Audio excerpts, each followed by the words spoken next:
સુઈગામ તાલુકાની ડાભી ગામની સરકારી માધ્યમિક શાળા છેલ્લા 2 દિવસથી બંધ છે। ગઈકાલે ડાભી ગામના ગ્રામજનોએ શાળાને તાળાબંધી કરી હતી। પોતાના બાળકોને પણ શાળામાંથી લઈ ગયા હતા। ડાભી ગામમાં શાળામાંથી લઈ ગયા હતા વિદ્યાર્થીઓને। ડાભી ગામમાં સરકારી માધ્યમિક શાળા છે, પરંતુ શાળામાં શિક્ષકોને પૂરતું મહેકમ નથી મળતું। 2 શિક્ષકો છે અને એ પણ અનિયમિત આવે છે। Story report by Jora Solanki, Banaskantha.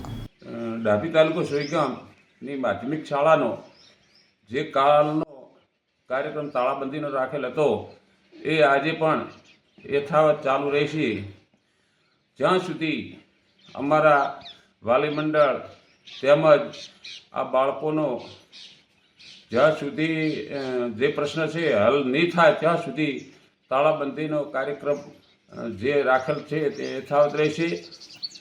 જે અમારી માગો એવી છે કે ડાભી ગામે માધ્યમિક તેમજ ઉત્તર માધ્યમિક શાળા આવેલી છે, જેમાં 9 થી 12 સુધીના 195 બાળકો છે, જેમાં 7મું મહેકમ સામે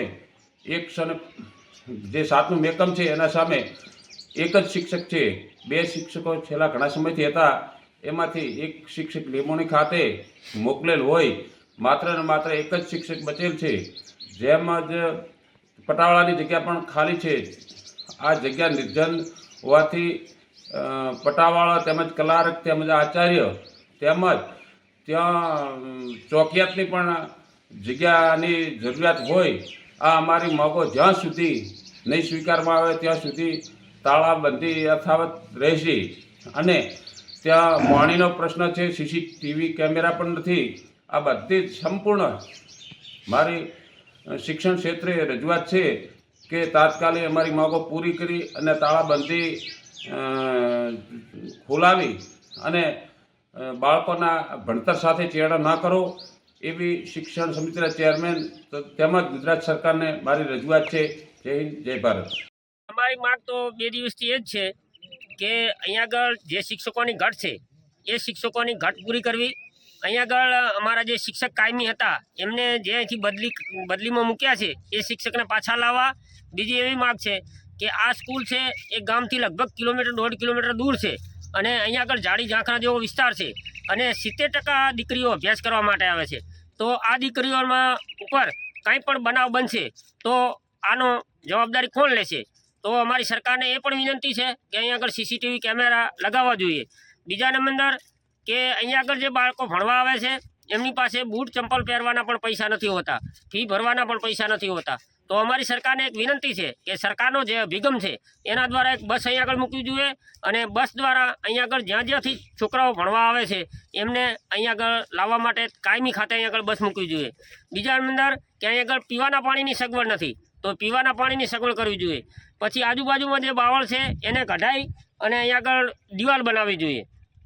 આ બધી અમારી માગ છે અને માગના ખાતર જ અમે તાળાબંધી કરેલ છે। સામે ફેબ્રુઆરી માસમાં પરીક્ષા આવે છે, આમાં 10 અને 12ની બોર્ડની પરીક્ષા હોવાથી બાળકો બહુ હેરાન પરેશાન થઈ રહ્યા છે।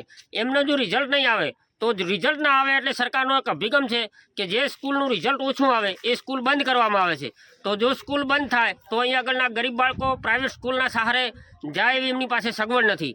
અહીંના વાલીઓ પણ એવા છે કે તેઓ 400 રૂપિયા મજૂરી કરે છે અને મજૂરીમાં બાળકોને મજૂરીમાં નહીં લઈ જતા અહીં આગળ ભણવા મૂકે છે। તો એ પણ અહીં આગળ ખાસ મહત્ત્વનો મુદ્દો છે। તો માટે અમારા સરકારને એક જ વિનંતી છે કે સારા રિઝલ્ટ માટે શિક્ષકોની જરૂર છે, પાણીના પ્રશ્નો છે, આ બધી તાત્કાલિક ઉકેલ લાવવો જોઈએ। ત્યાં સુધી અમારી માંગોનું વ્યવસ્થિત નિરાકરણ નહીં આવે ત્યાં સુધી અમે તાળાબંધી રાખીશું। બીજા અંદર કે અમને એવું પૂછવામાં આવે છે કે તમે તાળાબંધી રાખશો તો બાળકોનું ભવિષ્યનું શું? તો બાળકોનું ભવિષ્યનું તો અમે અંદરે કશું જ નથી એનું, કારણ કે જો શિક્ષકો ના હોય તો કેવી રીતે બાળકો ભણશે? તો તાળાબંધી જ્યાં સુધી શિક્ષકની વ્યવસ્થા નહીં થાય ત્યાં સુધી અમે તાળાબંધી રાખીશું। ડાભી સરકારી માધ્યમિક અને ઉચ્ચતર માધ્યમિક શાળાનો તાળાબંધીનો આજે બીજો દિવસ છે। એની અંદર અમારી મુખ્ય માગ છે કે આપ જોઈ શકો છો 3 થી 3.5 કરોડના ખર્ચે બિલ્ડિંગ બનાવ્યું છે, જે બિલ્ડિંગ ખાલી શોભાના ગાંઠિયા સમાન છે, જેની અંદર શિક્ષકો નથી, બરાબર। જે હાલની તારીખમાં 3 શિક્ષકો છે. એક કાયમી 2 જ્ઞાન સહાયક એ શિક્ષકોની ભરતી પૂરી કરે. ગામથી 2 કિલોમીટરના અંતરે સ્કૂલ છે અને 70% સંખ્યા દીકરીઓની છે, જેમની સુરક્ષા માટે સીસીટીવી લગાવે, જેમની સુરક્ષા માટે ચારે સાઈડ બાઉન્ડ્રી વોલ પૂરી કરે. અને બીજું મુખ્ય પ્રશ્ન પીવાના પાણીનો પ્રશ્ન પૂરો કરે. અને ખાસ જે વિષયના શિક્ષકો નથી એની સરકાર તાત્કાલિક ભરતી કરે, કારણ કે હવે બોર્ડની એક્ઝામને પૂરા 2 મહિનાનો સમય નથી રહ્યો. અને મને એવું લાગે છે કે જો બોર્ડની એક્ઝામની અંદર 11-12નું રિઝલ્ટ, 12નું ને 10માનું બોર્ડનું રિઝલ્ટ નબળું આવ્યું તો આ સરકાર આ વખતે નવા વર્ષની અંદર અમારા ગામની અંદરથી ઉચ્ચતર માધ્યમિક શિક્ષણ બંધ કરી નાખશે, જે સૌથી મોટું નુકસાન ગરીબ વિદ્યાર્થીઓને જ હશે.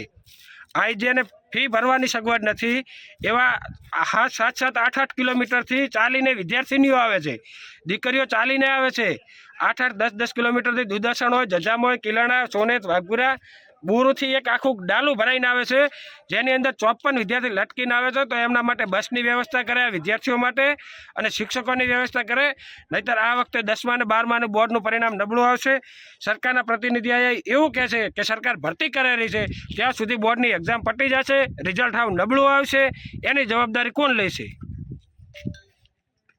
જ્યાં સુધી આ બાબત અમારી માગણી નહીં સ્વીકારાય, પ્રાથમિક માગણી શિક્ષકોની ભરતી પૂરી કરે એ પ્રાથમિક માગણી છે એ સ્વીકારી લે અને પછી તરત જ એની અંદર રાજ્ય સરકારમાં માગણી મૂકે અને તાત્કાલિક ધોરણે સીસીટીવી અને બાઉન્ડ્રી વોલને પીવાના પાણીની વ્યવસ્થા કરે.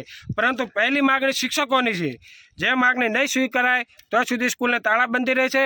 આમે સ્કૂલમાં આવીને પણ વિદ્યાર્થીઓનું ભણતર બગડે છે, નહીં આવે તો ઘરે બેસીને ભણશે. જ્યાં ગણિતનો શિક્ષક ગુજરાતી ભણાવે છે એવું યુટ્યુબમાં જોઈને ભણી લેશે. મૂળ તો ગોખેલું જ હોય ને, તો ત્યાં યુટ્યુબમાં જોઈને ગોખી લેશે.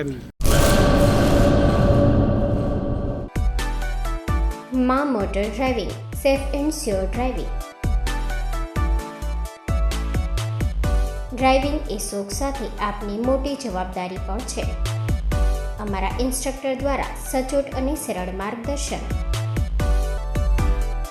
આપની રોજની તાલીમની માહિતી મેળવીને શું અધુરાશ છે એના ઉપર પૂરું ફોકસ કરાય છે.